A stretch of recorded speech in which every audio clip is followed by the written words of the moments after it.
Praise Lord. Nk'uko mubizi tugenda tuvuga ku ijambo ry'Imana kandi tugenda tuvuga uburyo Yesu Christo agiye kugaruka. Bene data, uyu munsi ndababwira yuko igihe kirageze kugira ngo tuve mu byo tubamo twongere tujye mu bwiza bw'Imana. Tugiye gusoma isomo ryiza cyane mu gitabo cya Bibiliya. Turasoma muri Matayo igice cya 24 kuva ku murongo wa 6 kugera ku murongo wa 8. Aravuga ngo muzumva intambara, impuha z'intambara. Ibyo byose ni itangiriro ry'umubabaro. Yesu Christo ubwo yari arimo arabwiriza abigishwa be, baramubajije ngo ese tubwire igihe cy'imperuka kizagera ryari? Arababwira ngo nimwumva impuha z'intambara hirya no hino, ngo muzamenye yuko kugaruka k'umwana w'umuntu kugeze. Bavandimwe, muri iki gihe isi yuzuye intambara nyinshi cyane.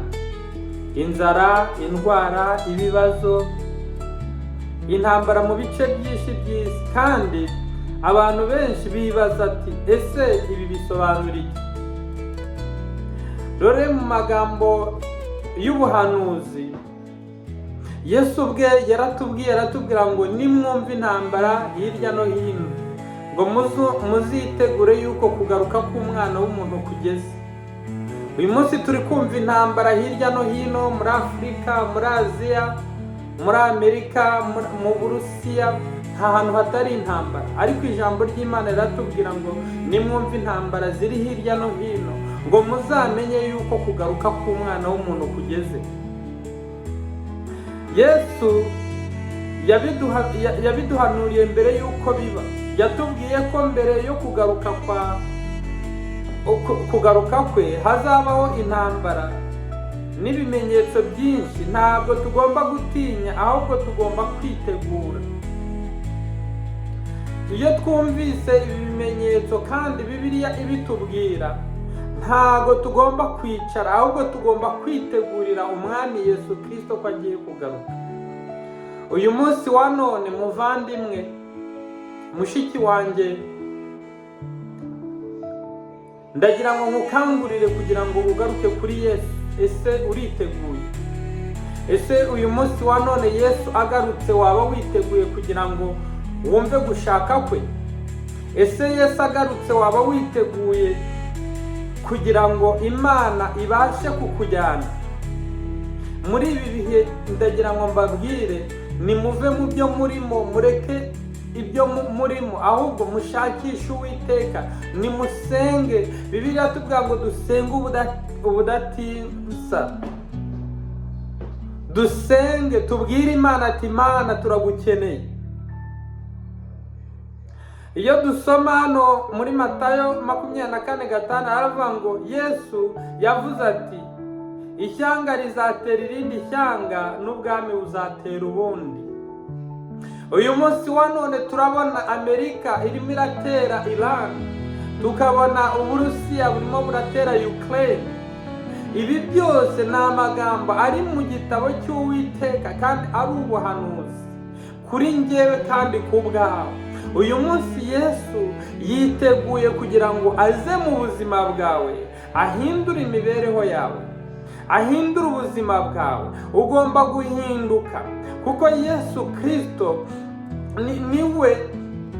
niwe dukurikiye muri uyu munsi, niwe tugomba gukurikira. Bibiliya iratubwira ngo niwe nzira y'ukuri n'ubugingo, ngo ntawe uzajya kwa Data atamujyanye.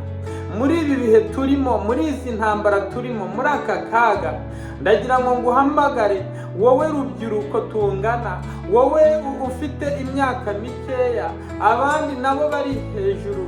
Turagira ngo tubahamagare kugira ngo muve mu byo murimo, mwongere muhindukirire Imana. Ibi tubibona n'amaso yacu, ariko Yesu ntiyavuze ko iherezo rihita riza ako kanya. Yavuze ko ari itangiriro ry'umubabaro. Izi ntambara rero turi kumva ni itangiriro ry'umubabaro. Niyo mpamvu uzasanga ibiciro byarazamutse, abantu barababara n'inzara, abantu bishwe n'inzara, abantu bafite agahinda ndetse n'umubabaro. Uyu munsi wa none abantu baricaye baradamaraye, abandi barasohoka baragira gute, ariko ntibazi ubuhanuzi bwa Yesu Christo. Yesu igihe avuga aya magambo ngo nimwumve intambara hirya no hino, ngo imiborogo iri gucura hirya no hino, ngo ntimuzadamarare, ngo ahubwo muzahaguruke mubwire Uwiteka Imana ize ibatabare. Iyo dusomye muri Luka 21:34 kugeza kuri 36, Yesu aravuga ati mwirinde kugira ngo imitima yanyu itaremerezwa, mujye musenga igihe cyose. Uyu munsi ijambo twaje kubabwira ni ugusenga guhamagara Imana. Iyo usenze ugahamagara Imana ngo dusenge buri gihe, dusenge buri munsi, dusenge dutitirije, tubwire Imana ibashe kuturwanirira. Ariko ijambo ry'Imana avuga ngo sinari nabona umwana w'umukiranutsi asabiriza cyangwa ngo yicwe n'inzara. Wowe wakiranutse, wowe uri imbere y'Imana, Imana yiteguye kuza kukurwanirira. Rero uyu munsi wa none ubutumwa ndi kuguha bugiye guca kuri Isaac Media.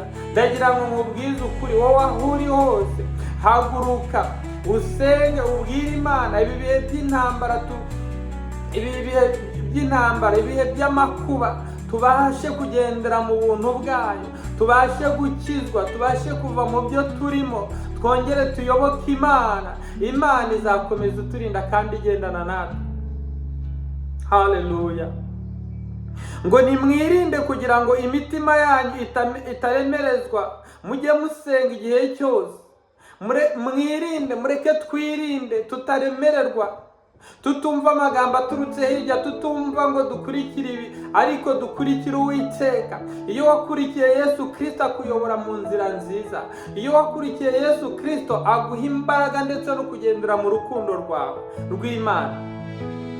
Rero muvandimwe aho uri hose, ndagira ngo unkurikirane mu biganiro byanyu, nkore subscribe, uze kugira ngo tuganire ku ijambo ry'Imana, tuvuge.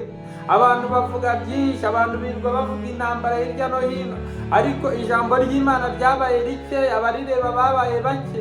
Ariko ndagira ngo nguhamagare, iki ni ikintu cyangombwa mu buzima bwawe, cyo kugira ngo ubuzima bwawe bubashe guhinduka. Haleluya. Iyo dusomye mu byakozwe n'intumwa, Yesu aravuga ngo Yesu azagarurwa rwose, Yesu azagarurwa kandi azagaruka hano ku isi. Abamarayika baravuze bati uyu Yesu azagaruka nk'uko mwamubonye ajya mu ijuru. Aya ni amagambo y'ubuhanuzi.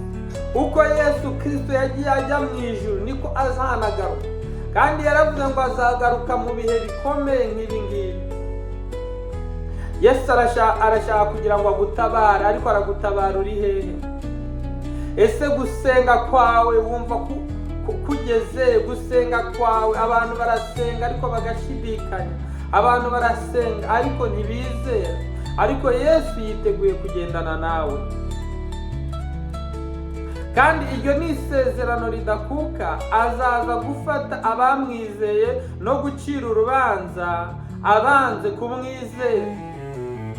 Yesu azagaruka aje gucira urubanza babandi batamwizeye. Haleluya.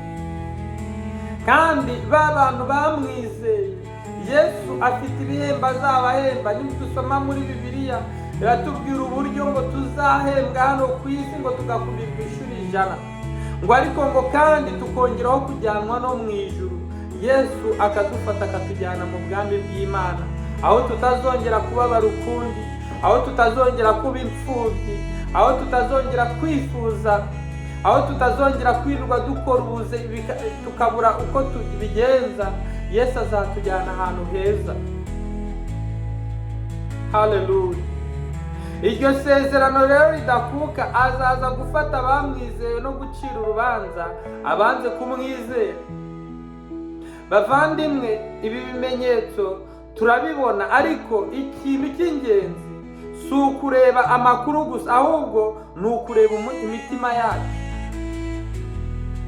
Uyu munsi nibwo igihe cyo kwihana no kwakira Yesu Kristo nk'uko umwami w'umukiza n'umwami uzi umunsi cyangwa isaha ye. Mureke twakire Yesu Kristo nk'umukiza wacu. Yesu Kristo azagaruka, ariko tuzi neza ko azagaruka. Haleluya.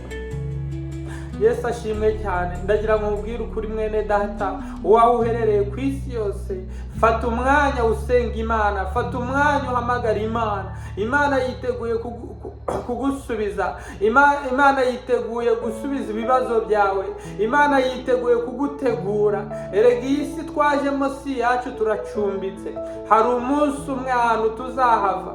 Niyo mpamvu umuririmbyi yararirimbye ngo hari umunsi ngo tuzirirwa muri iyi si, ariko ntabwo tuzayiraramo. Uyu munsi wa none ushobora gusinzira, ariko ejo ntubyuke. Uyu munsi ushobora kwirirwa, ariko ejo nturyame. Ndagira ngo nkubwize ukuri uyu munsi, fata umwanzuro kugira ngo uhamagare Yesu, aza akugirire neza, azagirire neza ubuzima bwawe. Haleluya. Reka dusenge dusoza. Data wo mu ijuru, turagushimira koko utubwira mbere. Dufashe kuba maso no kwitegura kugaruka kwa Yesu Kristo. Tubabarire ibyaha byacu, utwuzuze umwuka wera, kandi utume tubonwa twiteguye umunsi uzagarukaho. Tubisabye mu izina rya Yesu Kristo n'umukiza wacu. Amena. Yesu ashimwe cyane. Uyu ni Isaac Media. Ndagira ngo nkore subscribe, usharinga abantu bakeneye kumva ubutumwa, kuko YouTube channel yanjye murarekeraho ijambo ry'Imana. Mujye mukora subscribe, musharinge, abantu babashe kumva ijambo ry'Imana. Imana ibahe umugisha kandi ikomeze kubarinda mu izina rya Yesu. Amena.